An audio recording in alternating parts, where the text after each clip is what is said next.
Question number 2, which of the given fractions is the smallest? Given fractions में से smallest कौन सा है? इन क्वेश्चंस को तुम्हें अगर याद हो, हम लोगों ने डेटा इंटरप्रिटेशन में देखा था कि how would I check that a given fraction is the smallest और द लार्जेस्ट. हम लोग इसी के बेसिस के ऊपर परसेंटेज भी पता लगा रहे होते हैं, हम इसी के बेसिस के ऊपर फ्रैक्शन की वैल्यू भी पता लगा रहे होते हैं. तो हाउ टू चेक? एक जो हमारे पास है बिल्कुल बेसिक सा मेथड है, उसमें तो क्या करते हो आप, इनकी वैल्यूज पता लगा लेते हो कि 6 divided by 7, 16 divided by 9, 19 by 20, 11 by 14 and 7 by 10. तो ये तो आपके पास में एक टेक्निक हो जाती है. But obviously we know that we cannot apply this always. What we need to do is we need to make a comparison. दो को कंपेयर करते हुए चलोगे. कैसे कैसे कर रहे हैं देखना. कंपैरिजन कर रहे हैं हम लोग दो दो के पेयर्स को. देखो यहाँ पे क्या कर रहा हूँ. लेट्स से मैं सबसे पहले कंपेयर कर रहा हूँ 6 by 7 को और 16 by 19 को. 6 by 7 को और 16 by 19 को मैं यहाँ पे कंपेयर कर रहा हूँ. अब क्या करेंगे, दोनों में से किसी का या तो न्यूमरेटर बराबर बना लीजिए या डिनोमिनेटर बराबर बना लीजिए. एक तरीका तो वो हुआ. तो लेट्स से कि मैं यहाँ पे न्यूमरेटर को बराबर बना रहा हूँ. तो न्यूमरेटर को बराबर बनाने के लिए हमने कहा लेट्स से 48 इन दोनों का एलसीएम आ रहा है, तो हम लोग 48 बना लेते हैं. न्यूमरेटर डिनोमिनेटर को दोनों को 8 से मल्टीप्लाई करेंगे, तो ये आपके पास में हो रहा है, याद रखिएगा ये वैल्यू हो गई कितनी, 48, और ये हो गया 7 8 56. इसी तरह से 16 by 9 को मैंने क्या किया, मैंने ऊपर और नीचे दोनों न्यूमरेटर डिनोमिनेटर को दोनों को 3 से मल्टीप्लाई कर दिया. तो again this becomes equal to 48 and 19 3s will become equal to what? This will become equal to 57. तो ये हो गया 48 by 46 एंड ये हो गया 48 by 47. Now what we need to do is we need to identify the smallest. तो यानी कि जो बड़ी वैल्यूज होंगी उनको मैं एलिमिनेट करता चला जाऊंगा. तो ये दो फ्रैक्शंस मेरे पास में आ रहे हैं 48 by 56 और 48 by 57. दोनों के न्यूमरेटर सेम है. ऑब्वियस सी बात है कि इनमें से बड़ी छोटी वैल्यू कौन सी होगी, जिनका डिनोमिनेटर बड़ा होगा वो वैल्यू छोटी हो जाएगी. तो डिनोमिनेटर किसका बड़ा है, ये डिनोमिनेटर बड़ा है. देयरफॉर यहाँ पे एलिमिनेट कौन हो जाएगा, 48 by 56. 48 by 56 का मतलब क्या होगा कि एलिमिनेट कौन हो गया, 6 by 7 एलिमिनेट हो गया. नेक्स्ट हम लोग कंपेयर कर रहे हैं यहाँ पे 16 by 19 एंड 19 by 21 को. 16 by 19 एंड 19 by 21 को अगर इनको कंपेयर करने के लिए जाते हैं तो ध्यान से देखिएगा जरा यहाँ पे क्या हो रहा है.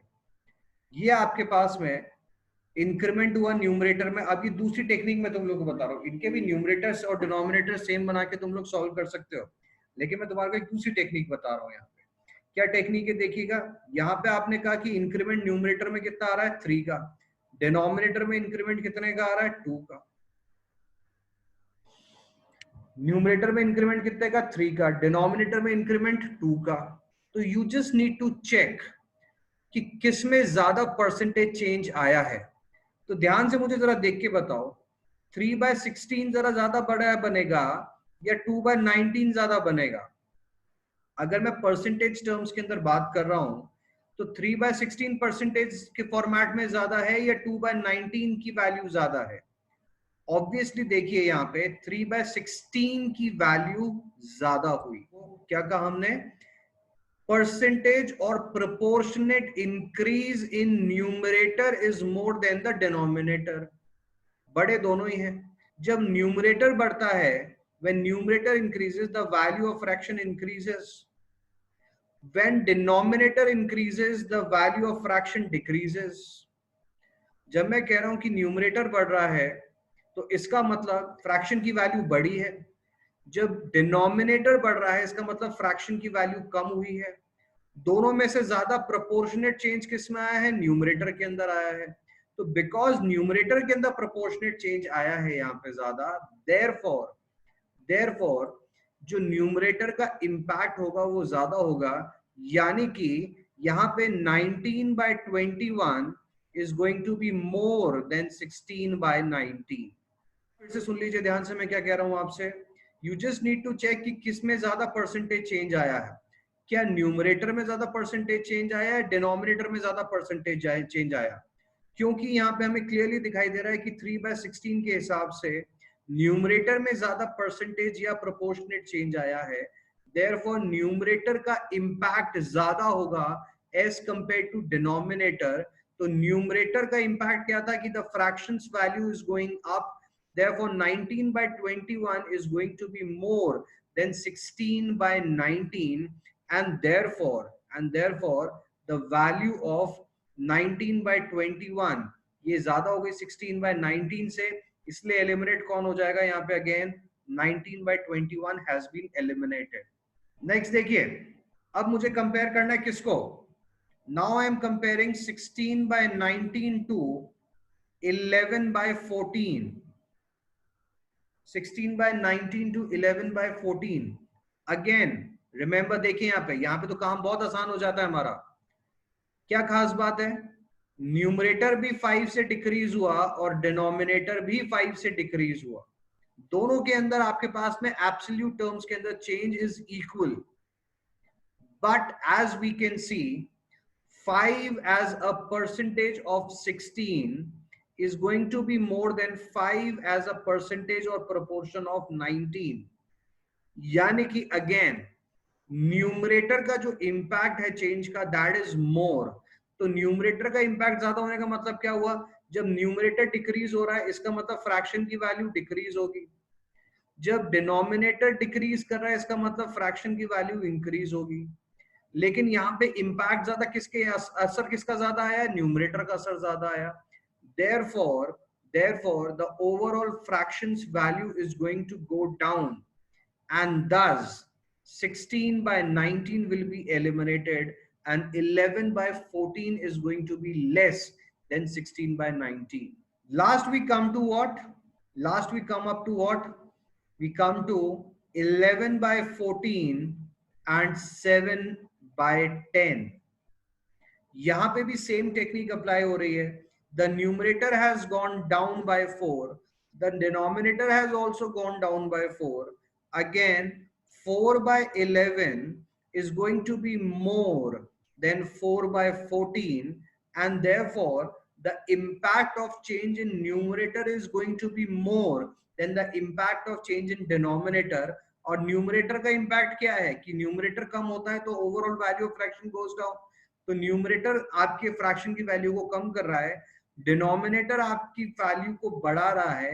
ऑब्वियसली यहाँ पे न्यूमरेटर का इंपैक्ट ज्यादा रहेगा क्योंकि proportionate change in numerator is more as compared to denominator, and therefore 7 by 10 is less than 11 by 14. So 11 by 14 gets eliminated, and therefore your answer will be 7 by 10, that is B.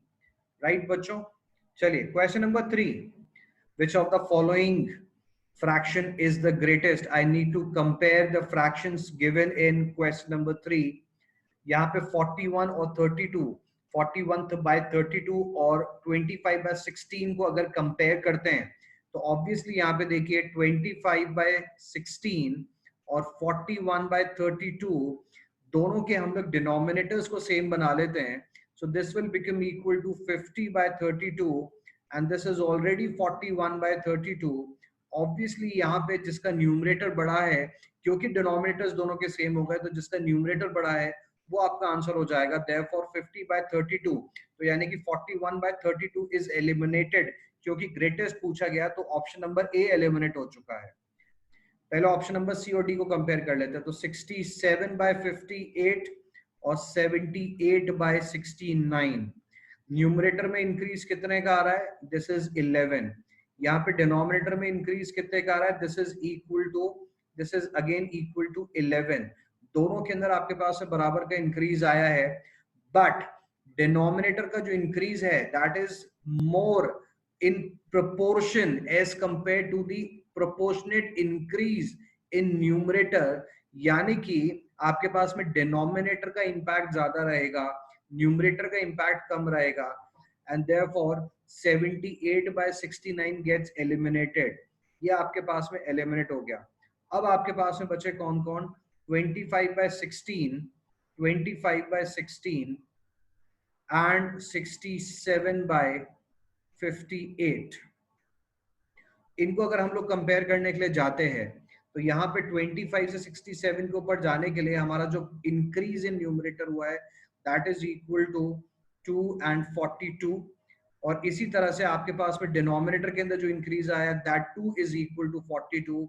Obviously आपको दिखाई दे रहा है यहाँ पे denominator का proportionate increase ज्यादा है as compare to numerator, क्योंकि बेस छोटा है तो डिनोमिनेटर का इंपैक्ट ज्यादा रहेगा, यानी फ्रैक्शन छोटा हो जाएगा, यानी कि 67 by 58 gets eliminated and your answer will be option number B।